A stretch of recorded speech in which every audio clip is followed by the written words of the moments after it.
जिलाधीश गौरव की कार झांसी शहर की गलियों को पार करते हुए शहर के बाहर एक पुराने मंदिर के पास जाकर रुक गई। गौरव की मां कार से उतरकर मंदिर की सीढ़ियां चढ़ने लगी। मां, तेरा सुहाग हमेशा बना रहे, पहली सीढ़ी पर बैठे हुए भिखारी ने कहा, जिसे सुनकर प्रतिभा की आंखों में आंसू आ गए। उसने 1 रुपए का सिक्का उसके कटोरे में डाला और सोचने लगी, पता नहीं कहाँ होगा वीरेंद्र। प्रतिभा को 15 साल पहले की अपनी जिंदगी का वह सबसे कलुषित दिन याद आ गया, जब दोनों बच्चे लोकेश व गौरव 8वीं 9वीं में पढ़ते थे और वह खुद एक निजी स्कूल में पढ़ाती थी। पति वीरेंद्र एक फैक्ट्री में स्टोर रूम के इंचार्ज थे। सब कुछ ठीक ठाक चल रहा था। एक दिन वह स्कूल से घर आई तो बच्चे उदास बैठे थे। क्या हुआ बेटा? माँ, पिताजी अभी तक नहीं आए। प्रतिभा ने बच्चों को ढाढ़स बंधाया कि पिताजी किसी ज़रूरी काम की वजह से रुक गए होंगे। जब 1 डेढ़ घंटा गुजर गया और वीरेंद्र नहीं आए तो उसने लोकेश को घनश्याम अंकल के घर का पता करने भेजा। घनश्याम वीरेंद्र की फैक्ट्री में ही काम करते थे। कुछ समय बाद लोकेश वापस आया तो उसका चेहरा उतरा हुआ था। उसने आते ही कहा, माँ, पिताजी को आज चोरी के अपराध में फैक्ट्री से निकाल दिया गया है। क्या? ये सच नहीं हो सकता। तुम्हारे पिता को फंसाया गया है। घनश्याम चाचा भी यही कह रहे थे, परंतु पिताजी घर क्यों नहीं आए? लोकेश ने कहा, रात भर पूरा परिवार जागता रहा। दूसरे दिन बच्चों को स्कूल भेजने के बाद प्रतिभा वीरेंद्र की फैक्ट्री पहुंची तो उसे वहां भी हर जगह अपमान का घूंटी पीना पड़ा। वहां जाकर सिर्फ इतना पता चल सका कि स्टोर से काफ़ी सामान गायब पाया गया है।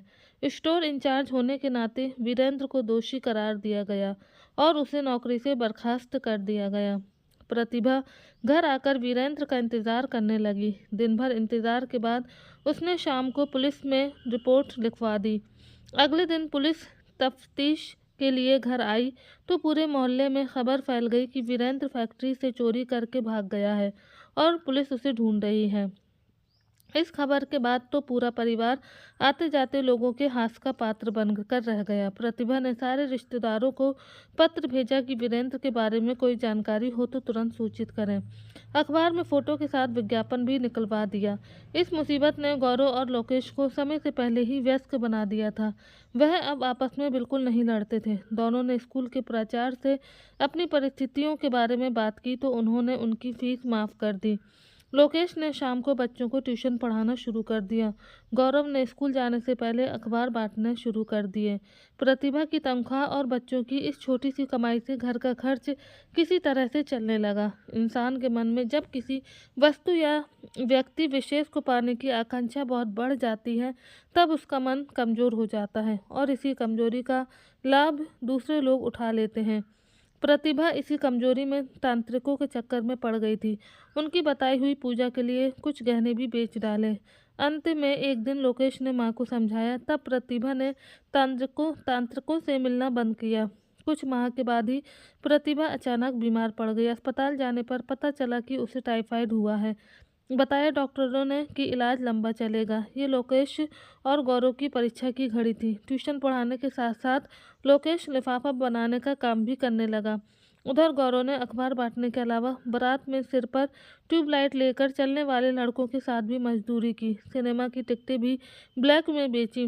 दोनों की कमाई के सारे पैसे माँ की दवाई में काम आए। तुम्हें ये सब करते हुए गलत नहीं लगा? प्रतिभा ने ठीक होने पर दोनों बच्चों से पूछा। नहीं माँ, बल्कि मुझे ज़िंदगी का एक नया नज़रिया मिला। गौरव बोला, मैंने देखा कि मेरे जैसे कई लोग आंखों में भविष्य का सपना लिए परिस्थितियों से संघर्ष कर रहे हैं। दोनों बच्चों को वार्षिक परीक्षा में स्कूल में प्रथम आने पर अगले साल से छात्रवृत्ति मिलने लगी थी। घर थोड़ा सुचारू रूप से चलने लगा था। प्रतिभा को विश्वास था कि एक दिन वीरेंद्र जरूर आएगा। हर शाम वह अपने पति के इंतज़ार में खिड़की के पास बैठकर आने जाने वालों को देखा करती और अंधेरा होने पर एक ठंडी सांस छोड़कर खाना बनाना शुरू करती। इस तरह साल दर साल गुजरते चले गए। लोकेश और गौरव अपनी मेहनत से अच्छी नौकरी पर लग गए। लोकेश मुंबई में नौकरी करने लगा है। उसकी शादी को 3 साल गुजर गए।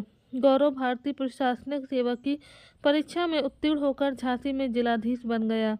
1 साल पहले उसने भी अपने दफ्तर की एक अधिकारी सीमा से शादी कर ली।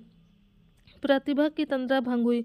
वह वर्तमान में वापस आ गई। उसने देखा कि बाहर काफ़ी अंधेरा हो गया है।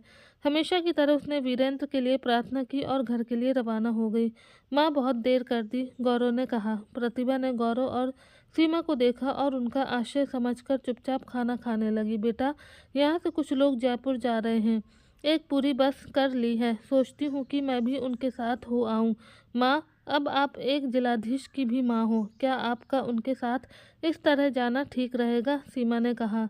प्रतिभा ने सीमा से बहस करने के बजाय प्रश्न भरी नज़रों से गौरव की ओर देखा।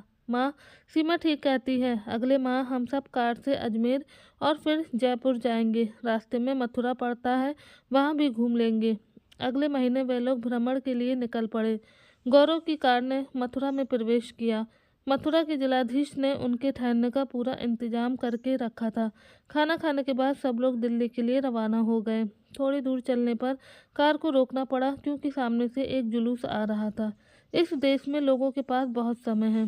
किसी भी छोटी सी बात पर आंदोलन शुरू हो जाता है या फिर जुलूस निकल जाता है, सीमा ने कहा। गौरव हंस दिया। प्रतिभा खिड़की के बाहर आते जाते लोगों को देखने लगी। उसकी नज़र सड़क के किनारे चाय पीते हुए एक आदमी पर पड़ गई। उसे लगा जैसे उसकी सांस रुक गई हो। वही तो है, प्रतिभा ने अपने मन से खुद ही सवाल किया। वही टेढ़ी गर्दन करके चाय पीना, वही जोर से चुस्की लेना। प्रतिभा ने कई बार वीरेंद्र को इस बात पर डांटा भी था कि सब इंसानों की तरह चाय पिया करो। चाय पीते पीते उस व्यक्ति की निगाह भी कार की खिड़की पर पड़ी। शायद उसे एहसास हुआ कि कार में बैठी महिला उसे घूर रही है। प्रतिभा को देखकर उसके हाथ से प्याली छूट गई। वह उठा और भीड़ में गायब हो गया। उसी समय जुलूस आगे बढ़ गया और कार पूरी रफ्तार से दिल्ली की ओर रवाना हो गई। प्रतिभा अचानक से वीरेंद्र की इस हरकत से हतप्रभ सी रह गई और कुछ बोल भी नहीं पाई। दिल्ली में वे लोग गौरव के एक मित्र के घर पर रुके। रात को प्रतिभा ने गौरव से कहा, बेटा, मैं जयपुर नहीं जाना चाहती। क्यों माँ? गौरव ने आश्चर्य से पूछा। क्या मेरा जयपुर जाना बहुत ज़रूरी है? हम आपके लिए ही आए हैं। आपकी इच्छा जयपुर जाने की थी, अब क्या हुआ? आप क्या झांसी वापस जाना चाहती हैं? झांसी नहीं, मैं मथुरा जाना चाहती हूँ। मथुरा क्यों? मुझे लगता है कि जुलूस वाले स्थान पर मैंने तेरे पिताजी को देखा है। क्या कर रहे थे वह वहाँ पर? गौरव ने आश्चर्य से पूछा। मैंने उन्हें सड़क के किनारे बैठे देखा था। मुझे देखकर वह भीड़ में गायब हो गए। प्रतिभा ने कहा। माँ, ये आपकी आंखों का धोखा है। यदि ये सच भी है तो भी मुझे उनसे नफरत है। उनके कारण ही मेरा बचपन बर्बाद हो गया। मैं जयपुर नहीं, मथुरा जाना चाहती हूँ। मैं तुम्हारे पिताजी से मिलना चाहती हूँ। माँ, मैं आपके मन को दुखाना नहीं चाहता, पर आप उस आदमी को मेरा पिता मत कहो। रही मथुरा जाने की बात, तो हम जयपुर का मन बनाकर निकले हैं। लौटते समय आप मथुरा रुक जाना। प्रतिभा कुछ नहीं बोली। वीरेंद्र अपनी कोठरी में लेटे हुए पुराने दिनों को याद कर रहा था। 3 दिन पहले कार में प्रतिभा थी या कोई और? ये प्रश्न उसके मन में बार बार आता था। और दूसरे लोग कौन थे? आखिर उसकी क्या गलती थी जो उसे अपनी पत्नी और बच्चों को छोड़कर एक गुमनाम जिंदगी जीने पर मजबूर होना पड़ा? बस इतना ही ना कि वह इस सच को साबित नहीं कर सका कि चोरी उसने नहीं की थी। वह मन से एक कमज़ोर इंसान है, तभी तो बीवी व बच्चों को उनके हाल पर छोड़कर भाग खड़ा हुआ था। अब क्या रखा है इस जिंदगी में? खट खट खट, किसी के दरवाज़ा खटखटाने की आवाज़ आई। वीरेंद्र ने उठकर दरवाज़ा खोला। सामने प्रतिभा खड़ी थी। कुछ देर दोनों एक दूसरे को चुपचाप देखते रहे। अंदर आने को नहीं कहोगे? बड़ी मुश्किलों से ढूंढते हुए यहाँ तक पहुँच सकी हूँ, प्रतिभा ने कहा। आओ। प्रतिभा को अंदर करके वीरेंद्र ने दरवाज़ा बंद कर दिया। प्रतिभा ने देखा कि कोठरी में एक चारपाई पर बिस्तर बिछा है। चादर फट चुकी है और गंदी है। एक रस्सी पर तौलिया, पजामा और कमीज टंगी है। एक कोने में पानी का घड़ा और बाल्टी है। दूसरे कोने में एक स्टोव और कुछ खाने के बर्तन रखे हैं। प्रतिभा चारपाई पर बैठ गई। कैसे हो? धीरे से पूछा। कैसा लगता हूँ तुम्हें? उदास स्वर में वीरेंद्र ने कहा। प्रतिभा कुछ ना बोली। क्या करते हो? थोड़ी देर के बाद प्रतिभा ने पूछा। इस शरीर को जिंदा रखने के लिए 2 रोटियां चाहिए। वह कुछ भी करने से मिल जाती हैं। वैसे नुक्कड़ पर एक चाय की दुकान है। मुझे तो कुछ नहीं चाहिए। हाँ, 4 बच्चों की पढ़ाई का खर्च निकल आता है। बच्चे? प्रतिभा के स्वर में आश्चर्य था। हाँ, अनाथ बच्चे हैं। उनकी पढ़ाई की जिम्मेदारी मैंने ले रखी है। सोचता हूँ कि अपने बच्चों की पढ़ाई में कोई योगदान नहीं कर पाया तो इन अनाथ बच्चों की मदद कर दूँ। घर से निकलकर सीधे? प्रतिभा पूछते पूछते रुक गई। नहीं, मैं कई जगह घूमा, कई बार घर आने का फैसला भी किया, पर जो दाग मैं देकर आया था उसकी याद ने हर बार कदम रोक लिए। रोज़ तुम्हें और बच्चों को याद करता रहा। शायद इससे ज़्यादा कुछ कर भी नहीं सकता था। पिछले 5 सालों से मथुरा में हूँ। अब तो घर चल सकते हो। लोकेश अब मुंबई में है, नौकरी करता है, वहीं शादी कर ली है। और गौरव झांसी में जिलाधीश है। मुझे सिर्फ तुम्हारी कमी है। क्या तुम मेरे साथ चलकर मेरी ज़िंदगी की कमी पूरी करोगे? कहते कहते प्रतिभा की आंखों में आंसू आ गए। वीरेंद्र ने प्रतिभा को उठाकर गले से लगा लिया और बोला, मैंने तुम्हें बहुत दुख दिया है। यदि तुम्हारे साथ जाकर मेरे रहने से तुम खुश रह सकती हो तो मैं तैयार हूँ। पर क्या इतने दिनों बाद गौरव मुझे पिता के रूप में स्वीकार करेगा? मेरे जाने से वह उसके सुखी जीवन में कलह तो पैदा नहीं होगी। क्या मैं अपना स्वाभिमान बचा सकूंगा? तुम क्या चाहते हो कि मैं तुमसे दूर रहूं? प्रतिभा ने रोकर कहा और वीरेंद्र के सीने में सिर छिपा लिया। नहीं, मैं चाहता हूँ कि तुम झांसी जाओ और वहाँ ठंडे दिल से सोचकर फैसला करो। तुम्हारा निर्णय मुझे स्वीकार होगा। मैं तुम्हारा यहीं इंतज़ार करूँगा। प्रतिभा उसी दिन झांसी वापस आ गई। शाम को जब गौरव और सीमा साथ बैठे थे तो उन्हें सारी बात बताते हुए बोली, मैं अब अपने पति के साथ रहना चाहती हूँ। तुम लोग क्या चाहते हो? एक चाय वाला और जिलाधीश साहब का पिता। लोग क्या कहेंगे? सीमा के स्वर में व्यंग था। बहू, किसी आदमी को उसकी दौलत या ओहदे से मत नापो। ये सब आनी जानी है। माँ, वह कमज़ोर आदमी मेरा बस बहुत हो गया। गौरव, प्रतिभा बेटे की बात बीच में ही काटते हुए उत्तेजित स्वर में बोली। गौरव चुप हो गया।